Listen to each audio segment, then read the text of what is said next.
Gore doesn't make a great Hellraiser movie, story does. Today I'm ranking every Hellraiser film, including the 2022 reboot, based on how well it expands on the Hellraiser universe. So which one actually gets it right? Alright, Hellraiser. The acting in this film is really strong, especially Julia's character. Her tragic descent into evil is handled very well. What begins as an affair with her husband's brother gradually turns into something far darker as her obsession drives her to commit horrific acts to bring him back from hell. Her transformation feels believable and unsettling, making her one of the most compelling characters in the film. That said, though, there are a few minor plot elements that don't really make sense to me. The homeless man who wanders into the pet store to eat a grasshopper is a little bit confusing. He's implied to be connected to the Cenobites, but his role never gets clearly explained. So while he's very disturbing and interesting from a theory standpoint, he feels kind of unnecessary and a side character to the main story. Despite its issues, I feel like Hellraiser is a very well made film with a strong performance, and it's a very unique take on the horror franchise. It earns a spot near the top of the horror genre and remains influential decades later. Alright, we got Hellraiser 2 Hellbound. This sequel shifts the focus from Julia to Dr. Channard, who becomes the main villain. His obsession with the Cenobites is less about desire and more about scientific curiosity. He wants to understand them no matter what the cost is, which leads him to resurrect Julia and ultimately sacrifices his own humanity. It makes him a disturbing and effective villain, grounded in the cold intellect rather than passion. The film also dives deeper into the Cenobites' world, giving us a clear look at the Hell hierarchy and Leviathan's hunger for the souls. But it is kind of an empty world. I was kind of hoping Hell would actually be more populated, and it just seems like it's just no one's there. I don't know. It looks cool though. That said, some of the moral rules feel inconsistent. The redemption of the Cenobites, for example, happens too quickly. It doesn't feel earned at all. Just showing them a photograph restores their memory and lacks emotional buildup. When the Cenobites die and revert to humans, it's a mixed reveal.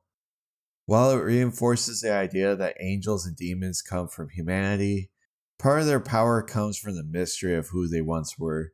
The reveal isn't bad, it's just not what I imagined.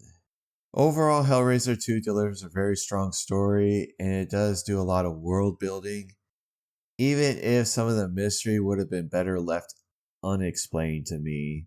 It's gonna deserve a solid A tier for that reason. Alright, we got Hellraiser 3 Hell on Earth. This one continues Elliot Spencer's story, the Cenobite who seemingly redeemed in the previous film.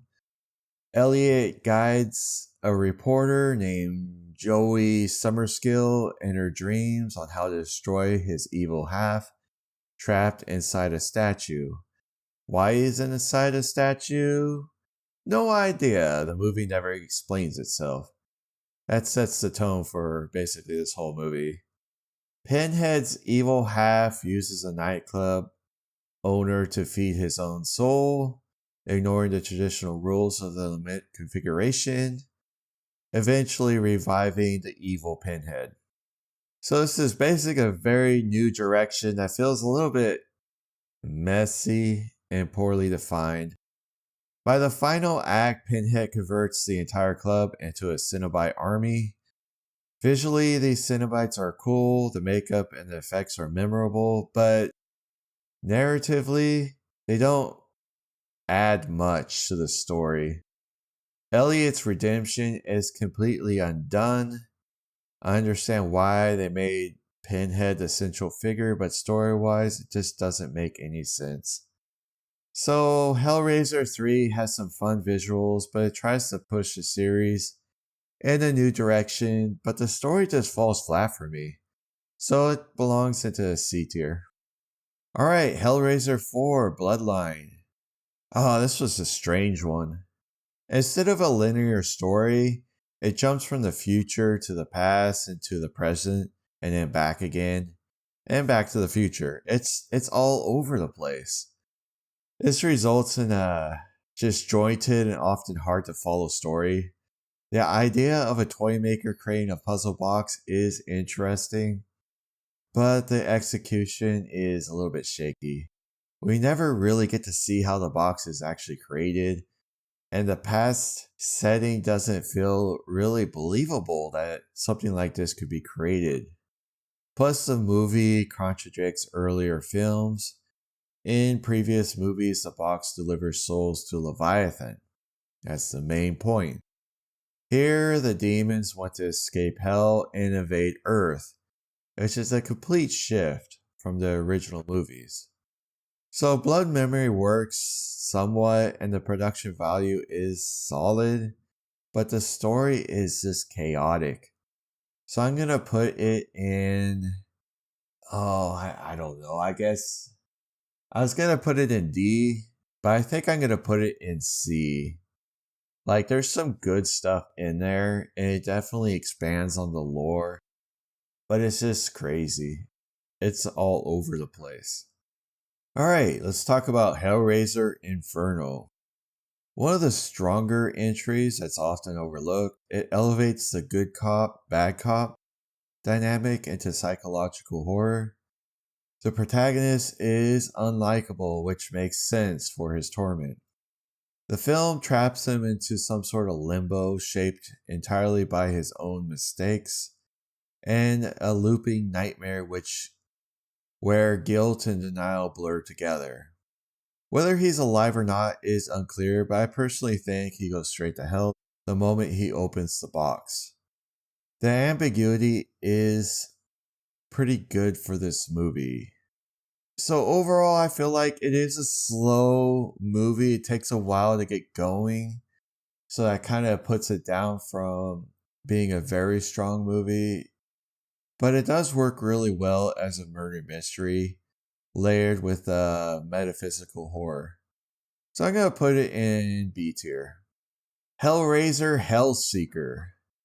Alright, this one is very similar to Inferno. It's trying to develop hell and what it's like to experience it. So the main character is already dead and being tortured in hell, but he doesn't know that. The mystery keeps you guessing for most of the runtime. But the ending doesn't really sit right with me. Chrissy's role is morally confusing. She's supposed to be the main protagonist from the original films, but here she is sacrificing 5 other humans to save her own life, which feels so off compared to her past heroics. The twist isn't earned, and the amnesia angle adds confusion rather than depth. So it's an enjoyable mystery throughout the film, but the ending is just so disappointing to me. I'm going to put it in D tier. Alright, Hellraiser Deader. This film introduces the Deaders, a cult using rituals to resurrect the dead. The concept is fresh, though the mechanics are a little bit murky. Amy's suicide to escape the Cenobites leaves ambiguity. So, I found the movie interesting. There's a lot of interesting ideas. It expands the lore. And it does use a concept that's very similar to how Frank was used to be brought back from the dead. So, I'm going to put it in C tier. It's interesting, but it's kind of out there. And it takes a lot of probably some rewatches to figure it all out. Alright, Hellraiser Hellworld. For most of the runtime, it barely felt like a Hellraiser movie. It leans heavily in the early 2000s horror trope. Parties, music, slasher setup, rather than expanding the mythos. The twist is surprising, but it's a little bit poorly executed. The father in the movie, he's also the robot in the Alien franchise, if you don't know. He doesn't put a lot of emotion into his acting, which kind of undercuts it. It worked pretty well for him being a robot in the Alien franchise, but in this movie, he needed a little more vengeance. I'm coming for you, something. But he just emotionally flat in his acting. The young Henry Cavill, he definitely stands out. He's a little bit more entertaining, and the other young actors were great too. And finally, the ending does deliver some Hellraiser payoff, including the franchise's first angelic figure, which is a little bit new. So I'd say it's a very typical 2000s horror movie. They're all basically the same. I'll put it in B tier. It's not bad, but some of the acting could have been a little bit better. Alright, Hellraiser Revelations. Exactly what you expected. Gory, extreme, and very, very uncomfortable.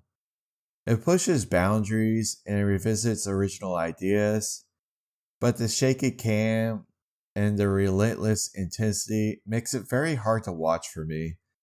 I don't think I'll ever rewatch this film for that reason because I just found it very uncomfortable. It is faithful to the Hellraiser concepts. They even bring back the homeless guy from the original film. I thought that was done very decently. But it's just a little too unpleasant for me. I'm going to throw this in the F tier movies. It reminded me too much of Halloween that was made from Rob Zombie. It was just too unpleasant, too extreme, too gory. Alright, next up we have Hellraiser Judgment. This one expands the mythos with angels giving a cosmic balance to demons. Pinhead is turned human as punishment, which adds consequences to the Cenobites. The story has a good protagonist, which does anchor it too. So I did find it interesting. There's plenty of flaws in this movie, but the whole political aspect to the Cenobites, it makes the Cenobite world a little more interesting, like dynamic. And a lot of the early films are just not that dynamic at all. Overall, it offers fresh ideas and expands the lore. I'm going to put it in B tier. Last up, we have Hellraiser 2022. This is a remake. This one follows a recovering drug addict whose boyfriend works for a wealthy benefactor, using a limited configuration for sacrifices. It does introduce a new box requiring multiple sacrifices for one wish from Leviathan. And if you do one wish from a Leviathan, you're probably going to get a punishment for it. The production design is excellent, and the Cenobite creation is generally interesting. The female Pinhead works, though the choice feels unnecessary. The lighting during the hell sequence could have been darker for more impact. The political element doesn't hurt the story, but I just feel like it was a little unnecessary to bring all these. It seems like a list these days. Like they have to have one gay person. They have to have the main antagonist as a female. Even the main protagonist as a female too. So they could have kept the male Pinhead and followed, the author's story instead of doing their own thing. It doesn't hurt the movie, it just doesn't improve the movie. So I'm kind of against it. The movie does succeed on the acting. I felt like everyone in the movie did a great job. The atmosphere and the lore expansion does kind of push it more to the S tier for me. And that's all the movies in the franchise. How did I do? Would you have rated these movies any differently? And if you haven't seen my other movie tier list, go ahead and check them out in the playlist. I'll leave a link in the description. And I'll see you in the next one.